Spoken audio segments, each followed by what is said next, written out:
Hello, ദാ വരുന്നു.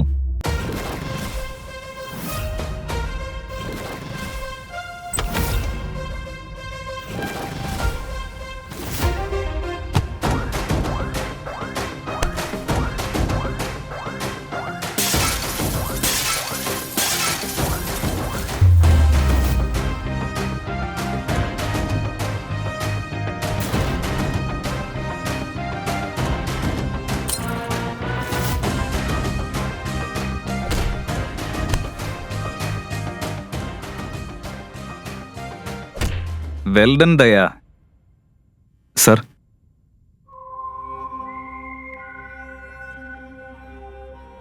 നീ അടിപൊളിയായി നിന്റെ ജോലി ചെയ്തു. ഇല്ല സർ, ഇത് മുഴുവൻ ഞങ്ങളുടെ ടീമിന്റെ കഷ്ടപ്പാടാ. വാ, വേറൊരു ജോലി കൂടി ഉണ്ട്. ഒരു കോംപ്ലിക്കേറ്റഡ് കേസ് വന്നിട്ടുണ്ട്.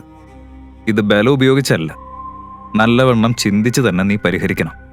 എന്ത് തരത്തിലുള്ള കേസാണ് സർ? ലജ്വന്തി, എൻ്റെ കോളേജ് കാലത്തെ സുഹൃത്ത് എന്ന് തന്നെ പറയാം. ഇതാണ് അവളുടെ കൊച്ചുമകൾ മായ. ഈ പാവം പെൺകുട്ടി വലിയ പ്രശ്നങ്ങളിൽ പെട്ടിരിക്കുക. അവളുടെ സ്വന്തം കുടുംബാംഗങ്ങൾ പോലും അവളുടെ പിന്നാലെയുണ്ട്. ഒരു പെൺകുട്ടിക്ക് ഇത്രയും പ്രശ്നങ്ങൾ.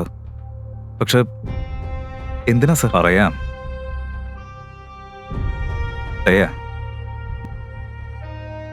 മായയുടെ അമ്മ ഒരു ചെറിയ ഫാർമസ്യൂട്ടിക്കൽ കമ്പനി ഓണറായിരുന്നു. ഇപ്പോൾ ആ കമ്പനിയിൽ എന്താണ് ഉള്ളതെന്ന് അറിയില്ല. എല്ലാ പണക്കാരും രാഷ്ട്രീയക്കാരും എന്തിനേറെ അണ്ടർ വേൾഡും വരെ അതിലേക്ക് കണ്ണുവെച്ചിരിക്കുക. അത് വിട്ടേക്ക്, മായയുടെ സ്വന്തം അച്ഛനും ആ കമ്പനി കൈവശപ്പെടുത്താൻ നോക്കുക. അങ്ങനെയാണെങ്കിൽ സർ, നമ്മൾ ഉടൻ തന്നെ ആക്ഷൻ എടുക്കണം. ആക്ഷൻ എടുക്കുന്നതയാ, പക്ഷെ നമ്മുടെ രീതിയിൽ ഒരു മാറ്റം വേണം. ആദ്യം നമ്മൾ മായയുടെ കഥ അറിയണം. സർ, മായയുടെ കഥ എവിടെ നിന്നാണ് തുടങ്ങുന്നത്? അഥവാ ഈ കഥയുടെ ആദ്യ സൂത്രം എവിടെ നിന്നാ കിട്ടുക?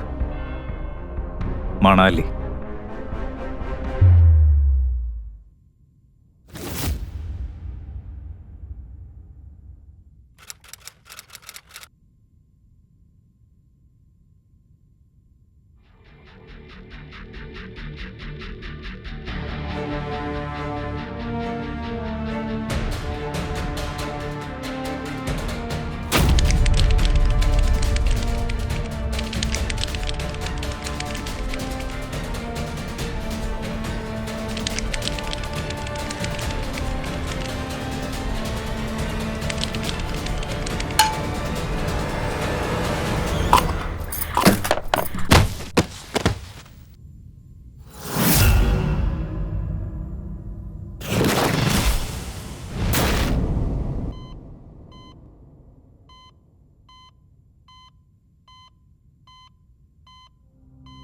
മമ്മ,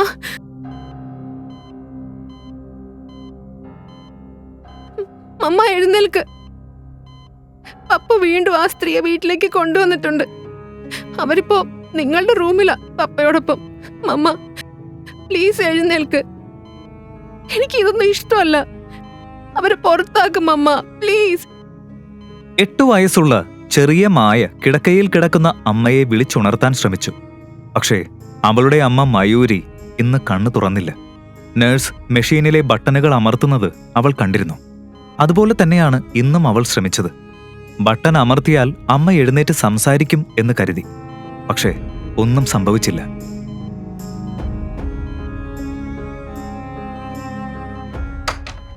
അതേസമയം മായയുടെ അമ്മമ്മ കടന്നു വന്നു. അവൾ കരയുന്നത് കണ്ട ഉടനെ അവളെ ചേർത്ത് പിടിച്ചു. ഇല്ല മോളെ, കരയണ്ട. ഇവിടെ വാ. എന്റെ കുഞ്ഞെന്തിനാ കരയുന്നത്? കരയണ്ട. വാ, നമുക്ക് റൂമിലേക്ക് പോവാം. അമ്മമ്മ ഒരു നല്ല കഥ പറഞ്ഞു തരാം. പോവാം. കരയണ്ട മോളെ. അമ്മമ്മ കൈകളാൽ മായയുടെ ചെവികൾ മൂടി അവളെ ആശ്വസിപ്പിക്കാൻ ശ്രമിച്ചു. പക്ഷേ പോവല്ലേ മോളെ. മായയുടെ സഹനം തീർന്നിരുന്നു. പോവല്ലേ മായ, വേണ്ട.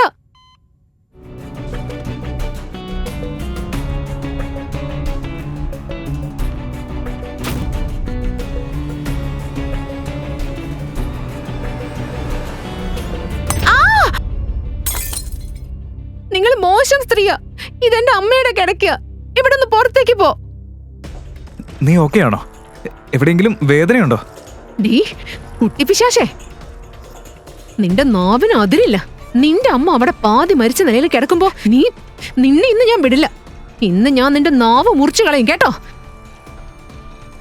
നിന്റെ സമയം കഴിഞ്ഞു. ഇന്ന് നിന്റെ മരണം ഉറപ്പാ.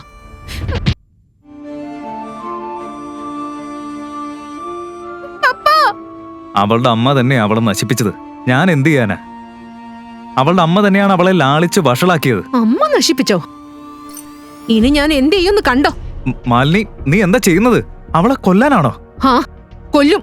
ഏയ്, അടങ്ങി നിൽക്ക്. നിനക്കെന്താ ബുദ്ധി നഷ്ടപ്പെട്ടോ? ദേ കേൾക്ക്, ഈ പെൺകുട്ടി നമുക്കൊരു ഗോൾഡ് മൈനാണ്. അവൾ തന്നെ നമ്മുടെ ലോട്ടറിയാണ്. ആ കമ്പനി അവളുടെ പേരില്ല. മാലിനി മിണ്ടാതെയായി. പക്ഷേ അവളുടെ പരിക്കിന്റെ വേദന അപ്പോഴും കുറഞ്ഞിരുന്നില്ല.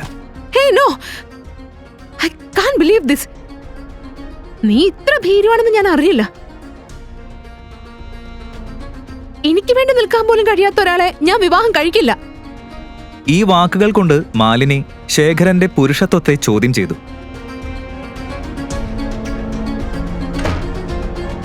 അതിൽ ക്രോധം നിറഞ്ഞ ശേഖരൻ നേരെ മായയിലേക്ക് നടന്നു. പപ്പ,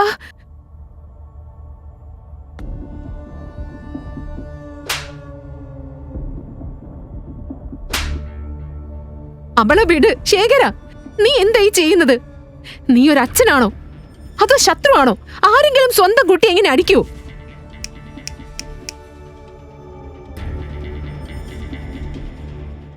ഇല്ല മോളെ, കരയണ്ട കരയണ്ട.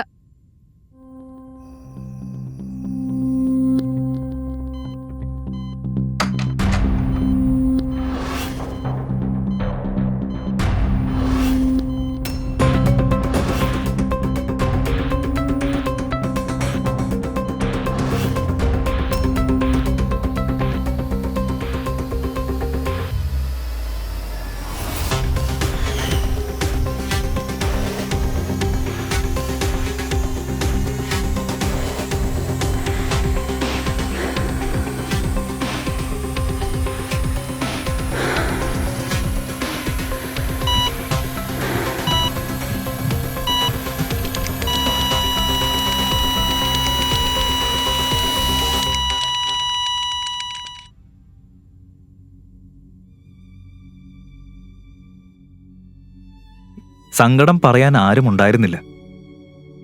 അവൾ തന്റെ പാവയെ കെട്ടിപ്പിടിച്ചു. അപ്പോഴാണ് പെട്ടെന്ന് അവളുടെ മുറിയുടെ വാതിൽ തുറന്നത്. പുറത്തു നിൽക്കുന്ന അച്ഛനെ അവൾ കണ്ടു. മായ വിചാരിച്ചത് അച്ഛൻ അവളോട് സംസാരിച്ച് അവളെ പുറത്തേക്ക് കൊണ്ടുപോയി ഐസ്ക്രീം വാങ്ങിത്തരുമെന്നാണ്. പപ്പാ, നിന്റെ അമ്മ മരിച്ചു.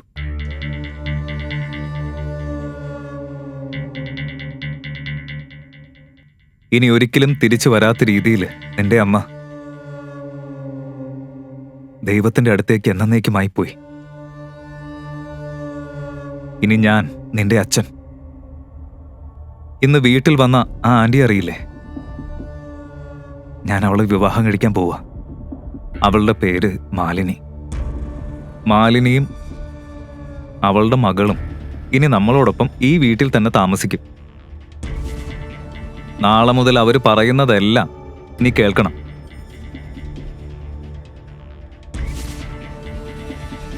ഇപ്പോ ഞാൻ നിന്നെ നേരെ റോഡിലേക്ക് വലിച്ചെറിഞ്ഞ് കളയില്ല. നിന്റെ വിവാഹം വരെ ഞാൻ നിന്നെ നോക്കും. അതിനുശേഷം നിന്നെ എന്ത് ചെയ്യണമെന്ന് നിന്റെ ഭർത്താവ് തീരുമാനിക്കും.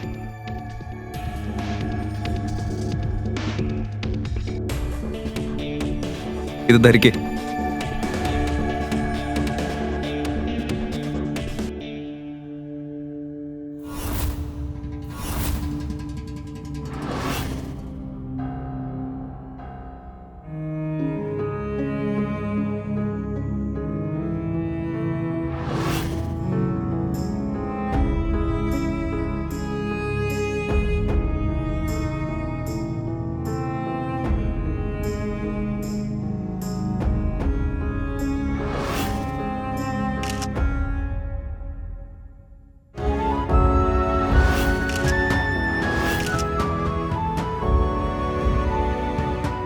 മായയ്ക്ക് എന്താണ് കൂടുതൽ വേദനിപ്പിക്കുന്നത് എന്ന് മനസ്സിലായില്ല. അമ്മയുടെ മരണമോ അല്ലെങ്കിൽ അച്ഛനും രണ്ടാനമ്മയും കാണിക്കുന്ന ക്രൂരത സഹിച്ചു ജീവിക്കേണ്ട അവസ്ഥയോ?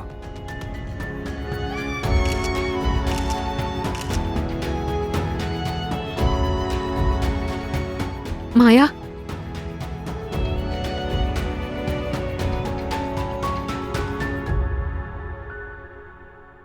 മമ്മ,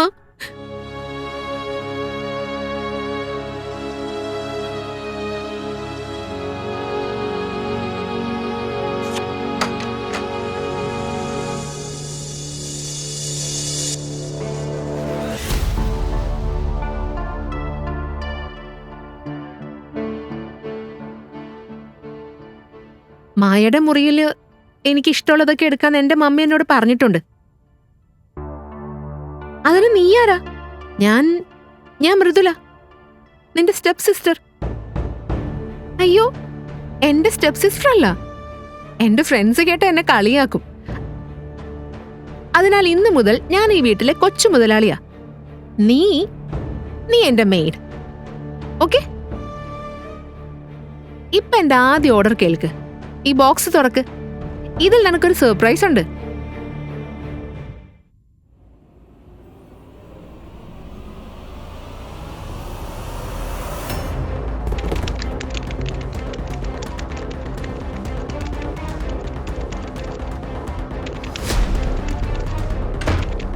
മുത്തശ്ശി, മുത്തശ്ശി എന്നെ രക്ഷിക്ക്. മുത്തശ്ശി, മുത്തശ്ശി എന്നെ രക്ഷിക്ക്. മുത്തശ്ശി എന്നെ രക്ഷിക്ക്. മുത്തശ്ശി,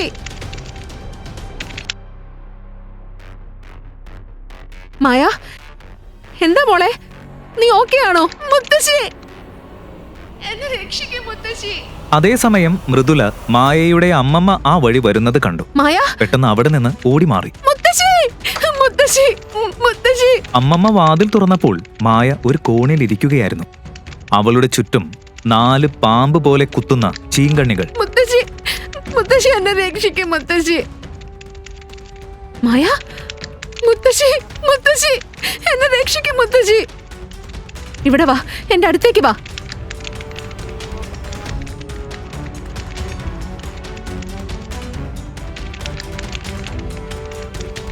ഒന്നും സംഭവിക്കില്ല.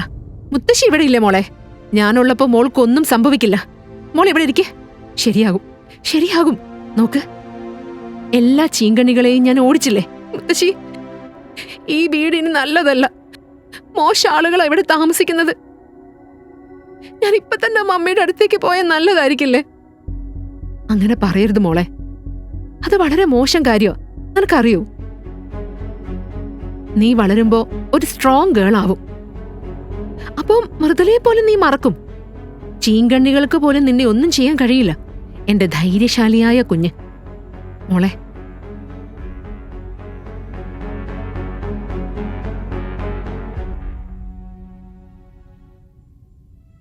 നിന്റെ അച്ഛൻ ഇനി എന്നെ ഈ വീട്ടിൽ താമസിക്കാൻ അനുവദിക്കില്ല. പക്ഷെ ഞാൻ പോകുന്നതിന് മുൻപ് നിന്റെ അമ്മ നിനക്കായി എന്തോ വിട്ടിട്ടുണ്ട്. അത് ഞാൻ നിനക്ക് തരും. ഇത് നിനക്ക് മാത്രമാണ്.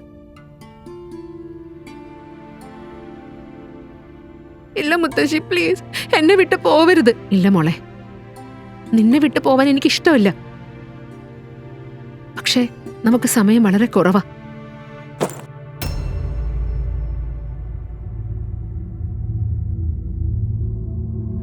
നിങ്ങൾ ഇതുവരെ ചെയ്ത സേവനം മതിയായി. നിങ്ങളുടെ മയൂരി പോയി. ഇനി നിങ്ങളും പോയിക്കോ. മോനെ, ഇവളെ ഇങ്ങനൊരു അവസ്ഥയിൽ വിട്ട് ഞാൻ എങ്ങനെ പോകും? അവളുടെ അച്ഛനായ ഞാൻ ഇപ്പോഴും ജീവിച്ചിരിക്കുന്നുണ്ട്. അവളെക്കുറിച്ച് നിങ്ങൾക്ക് വിഷമമൊന്നും വേണ്ട. ഇവരുടെ സാധനങ്ങളെല്ലാം പാക്ക് ചെയ്യ്. മോനെ പ്ലീസ്. മുത്തശ്ശി, ഓ മുത്തശ്ശി. വേഗം പ്ലീസ്, വേഗം ആയിക്കോട്ടെ.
ഇപ്പോൾ മാലിനിക്കും മൃദുലയ്ക്കും യാതൊരു നിയന്ത്രണവും ഉണ്ടായിരുന്നില്ല. അവർ ശേഖരന്റെ പണം വെള്ളം പോലെ ചിലവഴിക്കാൻ തുടങ്ങി. മായയ്ക്ക് ആ വീട് നരകത്തേക്കാൾ മോശമായി. വീട്ടിലെ എല്ലാ ജോലികളും അവൾക്കായിരുന്നു. അവളുടെ അവസ്ഥ കണ്ടിട്ട് ജോലിക്കാർക്ക് പോലും അവളോട് സഹതാപമായിരുന്നു. ഭക്ഷണം കഴിക്കുന്ന സമയത്തും കത്തിക്കരിഞ്ഞ ചപ്പാത്തിയായിരുന്നു അവൾക്ക് കൊടുത്തത്.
പക്ഷെ മാലിനി അതിൽ നിർത്തിയില്ല.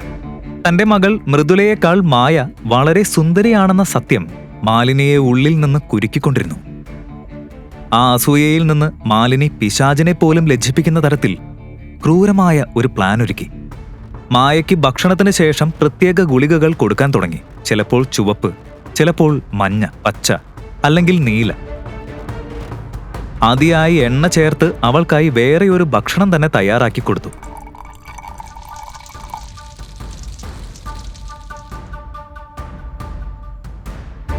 മായയ്ക്ക് അത് കഴിച്ചതിന് പിന്നാലെ തന്നെ വയറുവേദന തുടങ്ങും. പക്ഷേ അവൾ ഒരു വാക്ക് പോലും പറഞ്ഞാൽ കവിളുകൾ ചുവന്നു പോകും വരെ അവളെ അടിക്കും. ഇനി അവളുടെ ജീവിതത്തിൽ എന്തായിരിക്കും സംഭവിക്കുക? മാലിനി അവൾക്ക് കൊടുത്ത മെഡിസിൻ എന്തായിരിക്കും? ഈ കഥയുടെ ബാക്കി അറിയാൻ കേൾക്കൂ ക്വീൻ പോക്കറ്റ് FM മലയാളത്തിൽ മാത്രം. Download the app now. Link in description.